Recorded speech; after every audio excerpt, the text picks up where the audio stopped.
Hello, magandang hapon sa lahat. Ngayon, gusto kong i-discuss sa inyo ang salita ng Diyos na pinamagatang Seal of the Living God, no? Na mababasa sa Book of Revelation. So, sa topic na ito, malalaman nyo kung paano kayo maliligtas sa huling sakuna o maaaring sabihin na bago dumating yung wakas, no? So, alam nyo sa Matthew 24 verse 14, no? Kung babasahin natin yung propesya ni Jesus doon, sabi niya dadating ang wakas pagkatapos daw ma-preach sa buong mundo ang magandang balita o ang gospel, no? So sana isipin natin na ang video na to ay magsisilbing testimony sa lahat ng mga bansa bago dadating ang wakas na tinutukoy sa Matthew 24 verse 14. So ito talaga ang purpose ng video na ito, na madaanan ang lahat ng tao. Hindi man ito para sa buong mundo, at least buong Pilipinas man lang, no, na marunong magsalita ng Tagalog o nakakaintindi ng Tagalog, no? So yun, anyway, ngayon, ano nga ba ang magandang balita o ang gospel? Kung ating babasahin ang Colossians chapter 1 verse 23, sinasabi dito na si Apostle daw ay servant ng gospel, no? At sinabi rin sa 2 Corinthians na 2 Corinthians chapter 3 verse 6 na siya daw ay minister ng bagong tipan o new covenant, no? So, sa madaling salita, na ang magandang balita o ang gospel ay ang bagong tipan o ang new covenant na na-establish ni Jesus Christ bago siya mapako sa cross, no? So, ang tanong, ano ba ang new covenant? Mababasa natin ang new covenant sa Luke chapter 22 verse 20. Sabi dito, in the same way, after the supper, he took the cup saying, this cup is the new covenant, no? Sabi niya, in my blood which is poured out for you. So, ang feast na to, ito yung time na na feast of Passover, no, bago siya ma-crucified. Nagsi-celebrate sila ng feast of Passover sa time na to. Ma-check sa Lucas chapter 22 verse 15, no. Luke chapter 22 verse 15, ang sabi, he said to them, I have eagerly desired to eat this Passover with you before I suffer. So, yun yung nakasulat sa verse 15 bago mag verse 20, no. So sa madaling salita, kung ang Passover ay ang New Covenant, no? At kung ang mga apostle ay servant ng New Covenant, ang ibig sabihin lang nito na ang Passover of New Covenant ay ang gospel na dapat ipaalam sa buong mundo. At dapat makipag-participate tayo sa feast na ito dahil bago dumating ang wakas, kailangan matanggap natin tong gospel na to, no? So, yun. At dahil ang New Covenant ay ang gospel, no? Ito rin ay ang seal of the living God na tinutukoy sa Book of Revelation chapter 7 verse 1 to 3. Hayaan nyo na ipaliwanag ko sa inyo kung bakit ito din yung seal of the living God, no? So, basahin muna natin ang Revelation chapter 7 verse 1 to 3. Sabi dito, after this, I saw 4 angels standing at the 4 corners of the earth, holding back the 4 winds of the earth to prevent any wind from blowing on the land or on the sea or any tree. Then I saw another angel coming up from the east, having the seal of the living God. He called out in a loud voice to the 4 angels who had been given power to harm the land and the sea. Sabi, do not harm the land or the sea or the trees until we put a seal on the foreheads of the servants of our God, no? So ito yun. Ngayon, kung ating uunawain, no, kung maigi kung ano tong ibig sabihin nito sa verses na ito, so malalaman natin na sisirain ng mga anghel ang 4 corners of the earth, no? Ang 4 corners ay ang north, east, west, and south, no? Yun yung in any direction yung sa mundo natin, di ba? Yun yung parang coordination. So kaya bago nila gawin ito, no, dapat tayong makatanggap ng seal of the living God mula sa anghel na nagmumula sa east upang tayo ay maligtas sa huling sakuna, no? So, ayun. Ngayon, aralin natin ang mga important symbolic words gaya ng east, wind, 144,000 at seal of the living God. So, una, ang east ay sa kanang bahagi kung saan si Apostle John nakakita ng vision, at siya ay nasa Patmos Island nung mga panahon na yon, di ba? So kaya ang ibig sabihin lang, dapat sa silangang bahagi ng sa silangang bahagi ng Patmos Island, dun magsisimula ang angel sa pagtatatak ng seal of the living God sa mga servant ni God, no? So, isang ano na yon, isa na yon, no? Yung east. Tapos ang ikalawang symbolic word ay yung wind, no? Sa Bible, kung aaralin natin yung Bible, ang ibig sabihin ng wind is ang war, no? So, makikita natin ito sa mga propesiya. Halimbawa, ang Jeremiah 49:36, no? Basahin nyo ang Jeremiah 49:36. Makikita kayong wind dito. Pero ayon sa history, nawasak ang Kingdom of Elam at na-scattered sila dahil sinalakay sila ng Persia, no? So, meron din sa Jeremiah chapter 4 verse 11 to 13. Ito naman yung time na inatake ng Babylonia ang Jerusalem nung 586 BCE, no? So ito yung mga propesya sa Biblia na mangyayari sa kanila, no? So yun, ibig sabihin lang nito na ang patunay na ang wind ay kumakatawan sa isang digmaan o war. Ang ikatlong symbolic word naman ay ang 144,000. Sila naman yung matatatakan sa huling araw. Itong mga taong ito ay mga spiritual Israelites. At syempre, sila din ang mga Kristiyano, no? Na sumusunod sa commandments ni God at faithful kay Jesus na mababasa natin sa Book of Revelation chapter 14 verse 12. So, sa madaling salita, itong 144,000 lang ang maliligtas sa last day. Kasi yung great multitude, sila yung mga namatay na sa Old and New Testament. Pero itong 144,000, hindi kasi sila makakaranas ng ang kamatayan eh. Bigla na lang sila mag-change na into spiritual being. Napaka-special itong mga 144,000, no? Parang sila yung mga yung prince sa heaven. So malay nyo, no, kung natanggap nyo to, baka malay nyo kayo yung mga 144,000 na tinutukoy sa Biblia, kasi nasa last days tayo ngayon eh. So malaking chance na maging part kayo ng 144,000 dahil alam niyo na inggit sa atin yung mga apostol dahil sa last day pa lumabas yung 144,000 eh. So yun, panghuli naman ang seal of the living God.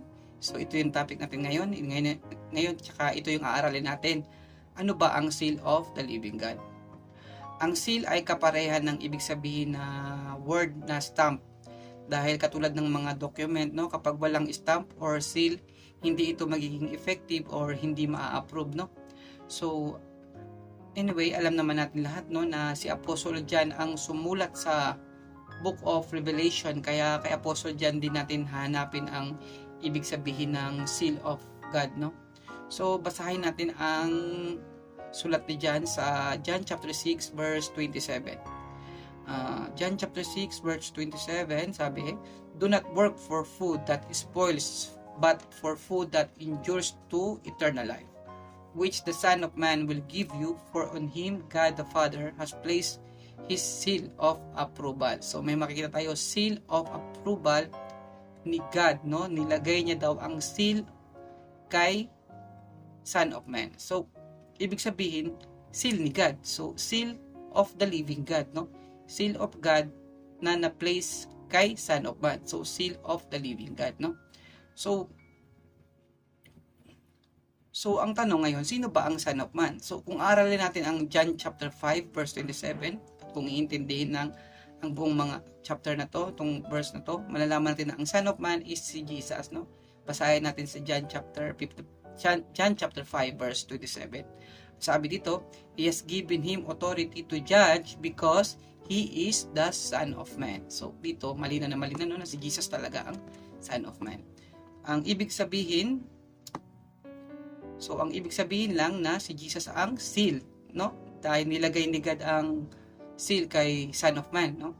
Hindi nilagay sa body, kundi nilagay talaga sa Son of Man mismo. Kasi ayon sa turo ng World Mission Society, Church of God, or WMSCOG, ang body daw ay si Zanggeldja. Pero kung babasahin natin ang John chapter 6 verse 27, sinasabi na nilagay ni God ang seal kay Jesus mismo. Si Jesus ang head ng simbahan. Siya ang head natin. So sa mga hindi nakakaalam, basahin natin na si Jesus talaga ang ang mismong head natin sa Ephesians chapter 5 verse 23. Ang sabi, "For the husband is the head of the wife, as Christ is the head of the church." No? Si Christ daw yung head ng church. No? Head of the church, his body. So, body lang tayo ni Christ, no? Kasi part tayo ng church. Ang church hindi siya building. Ang church is yung assembly ng mga saints, no? So, yun. Kumpletuhin natin. Head of church, his body, of which he is the Savior. So, malinaw no, na head and body. Tayo yung talaga yung body, tayo yung bride kasi ang inahalin tulad siya sa, "For the husband is the head of wife, as Christ," di ba? Inahalin tulad si Christ na husband, tapos head of the church, his body, di ba? So, malinaw na head and body ang tinutukoy dito, di ba? So, yun. So, kaya maling dito rin na si John Gilja talaga ang body dahil sabi ni Jesus, ang head at ang body ay ang church or assembly ng saints. So, yun. So, anyway, balik tayo sa John chapter 6 verse 27. Diba, ang sinasabi dito ay tungkol sa food. So, ibig sabihin, hinahalin tulad ni Jesus ang katawan niya sa isang pagkain. Basahin pa natin sa John chapter 6 verse 53 to 55. In John chapter 6 verse 53 to 55, sabi, Jesus said to them, very truly I tell you, unless you eat the flesh of the Son of Man and drink his blood, you have no life in you. Whoever eats my flesh and drinks my blood has eternal life, and I will raise them up at the last day. For my flesh is real food and my blood is real drink. So, hinahalin tulad ni Jesus ang kanyang katawan sa isang pagkain, no? Real food and real drink, no? So, yun, makikita natin na totoong pagkain ang tinutukoy ni John na tinuturo sa kanila ni Jesus nung time na 2,000 years ago. At ayon sa napag-aralan natin na nilagay ng Diyos ang seal kay Jesus. At ang sabi ni Jesus ay dapat natin kainin ang kanyang laman at inumin ang kanyang dugo upang tayo ay magkaroon ng buhay na walang hanggan. So in conclusion, no, to receive the seal of the living God, we need to eat the flesh and blood of Jesus Christ. Dahil si God ang naglagay mismo ng seal kay Jesus, ibig sabihin, it is a seal of God or seal of the living God. Kasi si God mismo yung naglagay di ba? Ngayon, ang tanong, paano natin kakainin ang dugo at laman ni Jesus? Di naman tayo mga cannibal at saka wala na yun kung kakainin man nila yun 2,000 years ago, hindi ubos na yun sa mga apostol pa lang o sa 5,000 na tao. So alam nyo, ang seal of the living God na tinuro ng mga apostol ay na-abolish matagal na panahon na mga 325 AD sa Council of Nicaea. Mula noon, wala nang simbahan ang tumatanggap ng laman at dugo ni Kristo, according din kasi ito sa prophecy sa Daniel 7:25, kaya nangyari, pakibasa na lang sa Daniel 7:25. So, kailangan kasi talaga mangyari yun, kasi kung hindi mangyari, magiging parang sinungaling ang Biblia, di ba? Kung hindi nangyari yun. So, yun. So,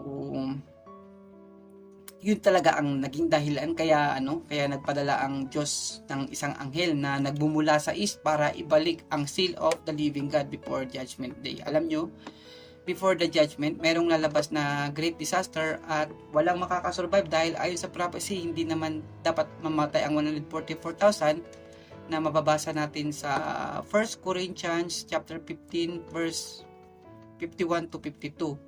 Kaya yan ang dahilan kung bakit pinadala ng Diyos ang anghel na mag-seal mula sa east hanggang sa four corners of the earth. Kasi kailangan talaga masilyuhan ang 144,000 kasi dapat sila sila yung mga faithful talaga ni Jesus na talagang blameless na talagang mismo in the blink of an eye sila, aabangan nila si Jesus Christ na bumababa mula sa langit.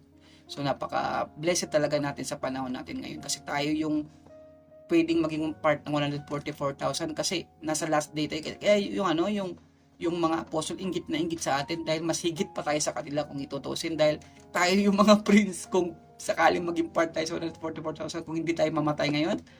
Pwede tayo maging 144,000 basta natanggap natin itong seal of the living God at sumunod tayo sa mga kautosan ni Jesus, no?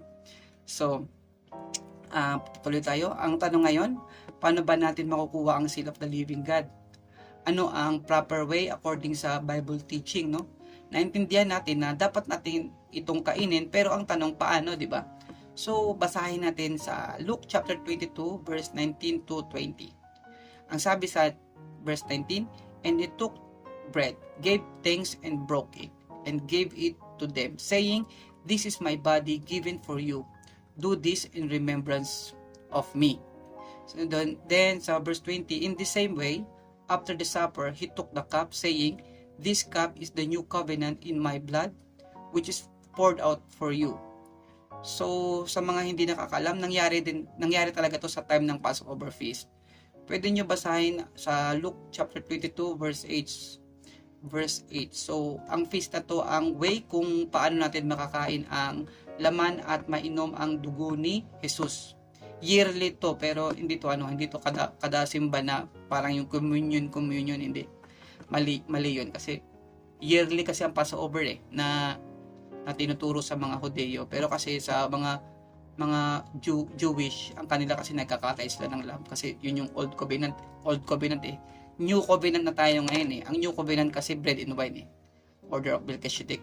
Si Jesus kasi yung order of Melchizedek, bread and wine lang yun sa kanya. So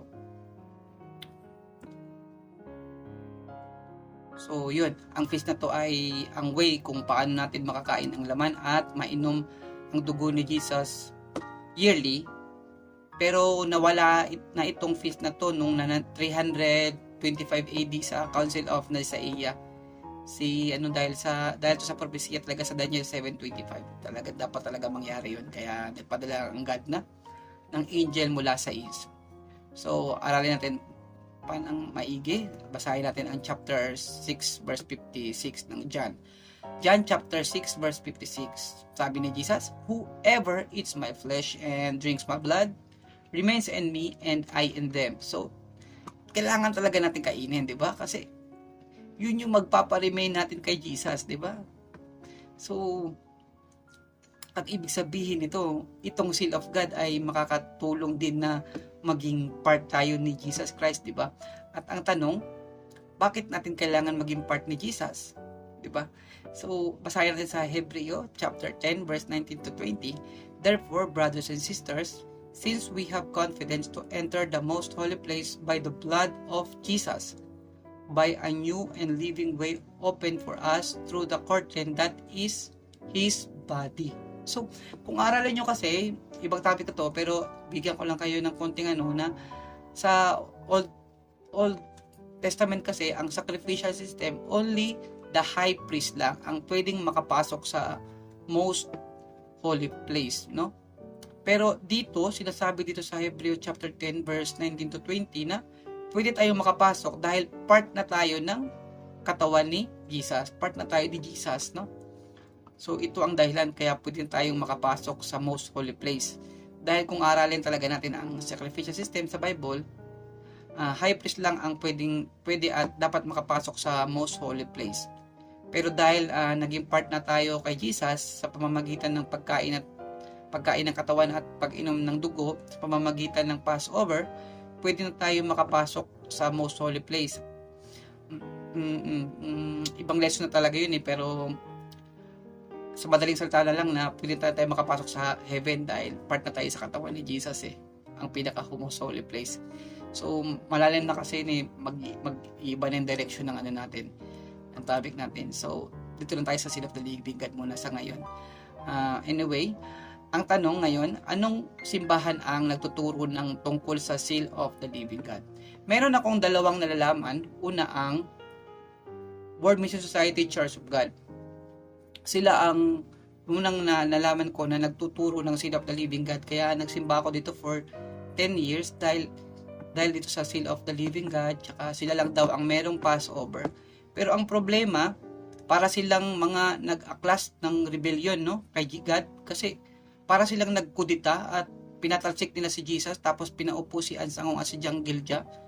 Nung talaga na-realize ko to, talagang tumindig ang balahibo ko kasi sabi ko ba't madali ko lang binigay sa kanila na wala na, okay na, wala na si Jesus Christ. Bakit Parang gano'n, parang grabe, tumandig ang balahibo ko. Parang silang nag-aklas talagang tinuturo nila, wag na kayong magdasal kay Jesus. Sinakyan na yan ni Satanas. Kaya ansangong na tayo mag-pray kasi na-divide sa 3 ages. Pero kung babasahin mo yung Mateo 28:19, nakalagay dun name lang. So, ibig sabihin, isa lang yung requirements, pangalan lang ni Jesus Christ.